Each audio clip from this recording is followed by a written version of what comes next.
the video game industry has problems. More than just the things that we usually complain about, like microtransactions and DLC. No, there are other issues that permeate throughout the entire industry itself. And I'm going to try to talk about them. And hopefully by the end of this video, you'll be a little more informed and we can have a conversation. Or you can just curse me out, whichever comes first and natural to you. So the first thing of note is that the video game industry is probably just a little bit more complicated than you are aware of. I'm talking about deadlines that don't change to adjust for the fact that things are constantly in flux. And I'm talking about assets that need to be changed, plot details that are changing. It's just a constant fluctuation. But yet the deadlines themselves, they don't change, because we all know that we tend to get a bit upset if Call of Duty Forsaken DLC 2.0 is delayed for another couple months.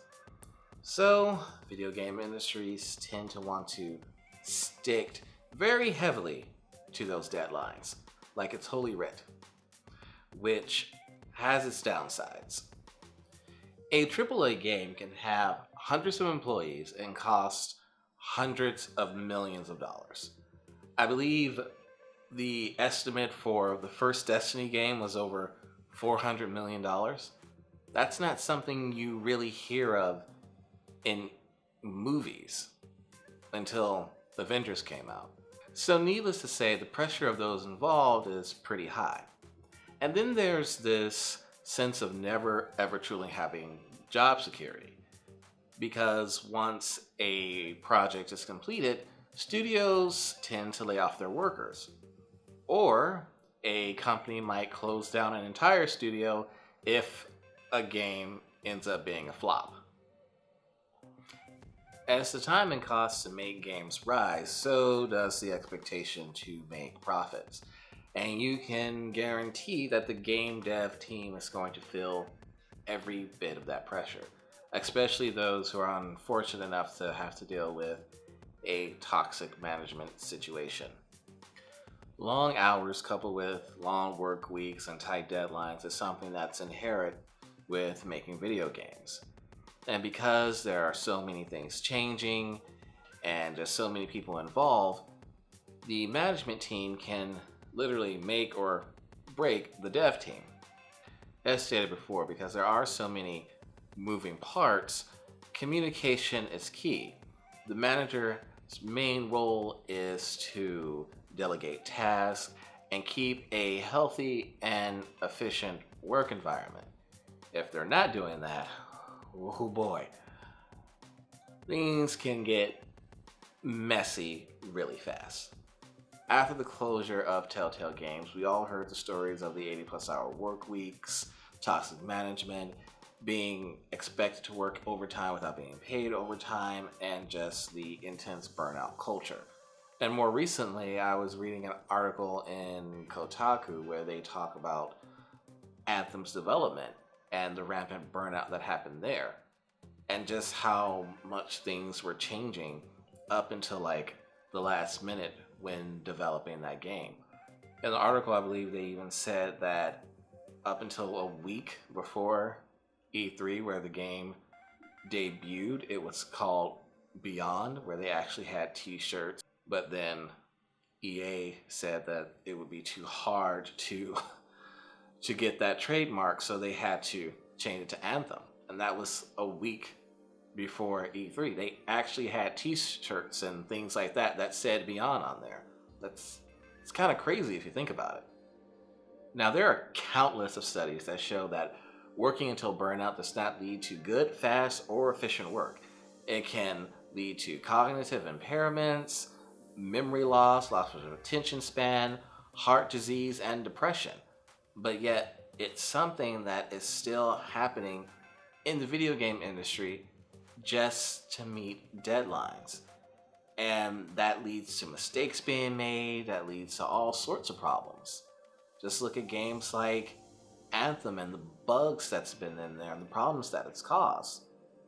And no one actually wants to make a bad game, so I'm sure that the game devs are pulling their hair out. But you might be wondering, if video game development is this difficult, why aren't game devs just talking about it? Why aren't they just more open about what they're going through? I mean, we'd be understanding, won't we? No. The answer is no. We're not very understanding. Our expectations of video games and thus the game dev team rivals what their managers might even expect. Yeah. Let's take Mass Effect Andromeda, for instance. That game was released with a whole bunch of issues and bugs, and that facial animation became a meme. And it was an eyesore and took you out of the game. So naturally, fans were upset and decided to threaten to rape and murder the head animator on the game. Did I say naturally? I think I meant repugnant. Yeah. I'll go with repugnant.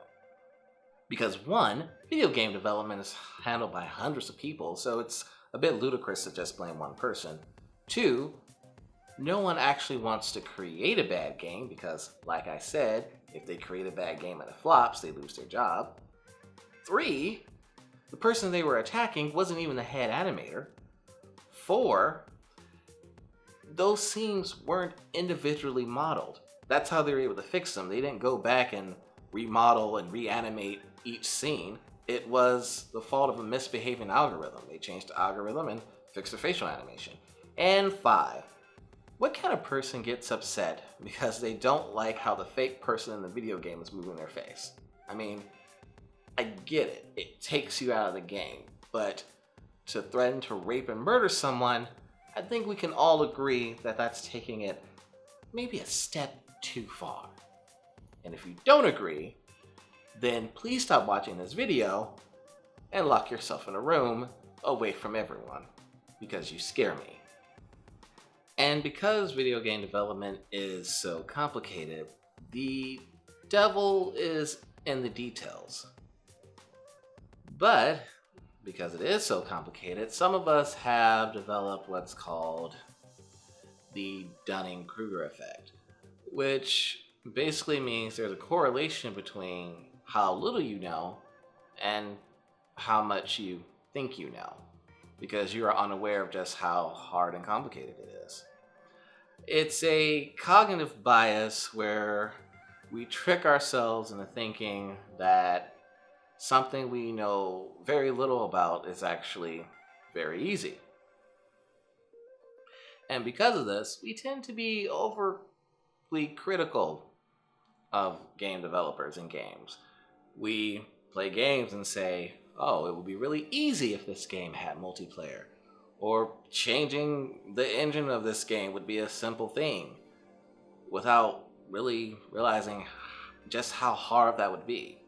And even if you have experience making 3D models or doing some game development in Unity or whatever, there's a huge difference between doing that and working for a huge company, realizing that your job is always at stake and having to coordinate with hundreds of other people.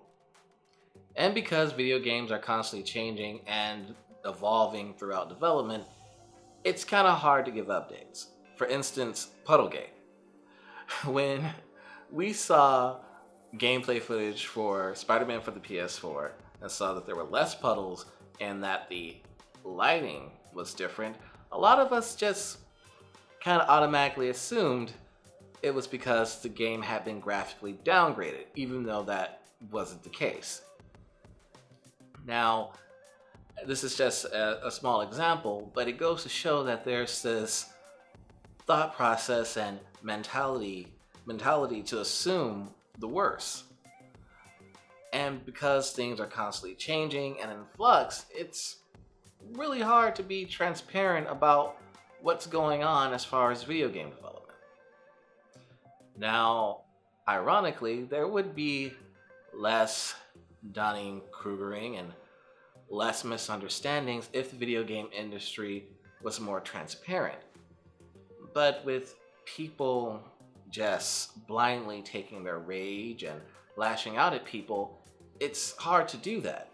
It's okay to be critical of things you dislike or critical of things you do like. Criticism is a great tool to grow and evolve. But when you find yourself purposely seeking out people to harass them who are just doing their job, you have to take a step back and ask yourself, why are you taking this so seriously? That's like going to the grocery store, not liking how the milk is priced, so you purposely seek out the cashier on Twitter, the farmer that milked the cow, and the cow itself. And some of you can probably name a time where a developer didn't respond very kindly to criticism on Twitter and might have blocked some of their followers or something like that. But you don't really see developers threatening to rape and murder their fans. That's the difference. Yes, it could be frustrating that a developer wasn't receptive of criticism. Okay, that's a different story altogether. But it's a whole new plateau of just inappropriate and just problems to threaten and harass someone at the same time. Like, there is a difference. You can express your dislike for something without personally attacking an individual. Admittedly, it's frustrating getting a glitchy game. A lot of us can only afford to buy less than a handful of games a year. So when you're saving up your money or you get your paycheck and you decide to buy a game and it's filled with glitches or it's buggy, it can be pretty upsetting. But at the same time, like I said, there are places that are out there for you to express that without attacking someone. There are forums, there's Reddit. You can reach the companies that made the game without attacking just one individual person. And the thing is, like I said, no game company wants to make a flop. So if it does have bugs, they can turn it around. And the distrust of the video game industry comes from the fact that there is a lack of communication and what some might call shady business practices, like locking things behind paywalls and calling it DLC and doing things like that. But like I said, we'll get more into that in a later video. But at the same time, a single developer or a handful of game devs aren't the video game industry. They aren't just this faceless entity, this faceless company. They are people like you and me. And even from a strategic standpoint, it makes more sense that if you have a problem with something, to express your opinion in a calm manner. Because even if you have a point, if you start yelling and screaming at someone, they're just going to block you out. At least I do. If you start being rude to me, I don't care if you're right. I'm not going to listen to you. Everyone's like that.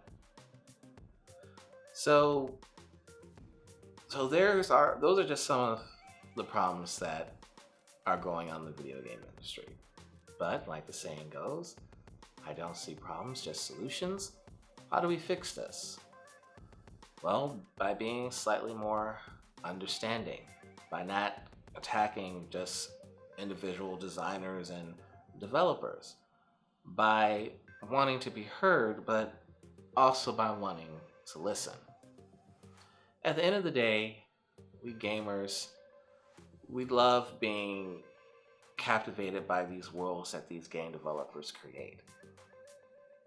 And even when they're not dealing with toxic management and burnout, there's still a lot of hard work and a lot of long hours that go into creating a video game. And why would someone choose that? Well, because they love doing it. Because just as much as you love being captivated by the lands in Zelda and Mass Effect and Skyrim, they enjoy creating them. They're not responsible for decisions like DLC. They're just people doing their job. And even if they were responsible for things like that, it still doesn't justify attacking them. If we want the video game industry to be more transparent, if we want an inside peek behind the veil, then we have to be a little more understanding and patient when a game is delayed. We have to be a little more understanding and not attack them. And we all love video games. Video games is one of my favorite art forms. The beautiful landscapes, the animation, the music, they all come together to create this beautiful tapestry that I can actually interact with and get engrossed in.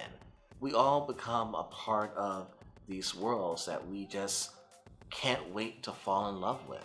But because video games are just so beautiful and so captivating, that we tend to forget that all those things, the music, the graphics, the animation, everything that I just mentioned, every reason why we love video games, the storyline, the characters, they're all created by people. And it's all put together on one canvas. And that takes a lot of hard work and time. And sometimes, in the words of Bob Ross, there's happy little accidents. And other times there's not so happy little accidents. But at the end of the day, it's about the experience. And we shouldn't ruin that experience with so much anger and rage. But try to use just a little bit of understanding. And if that doesn't work, get a refund.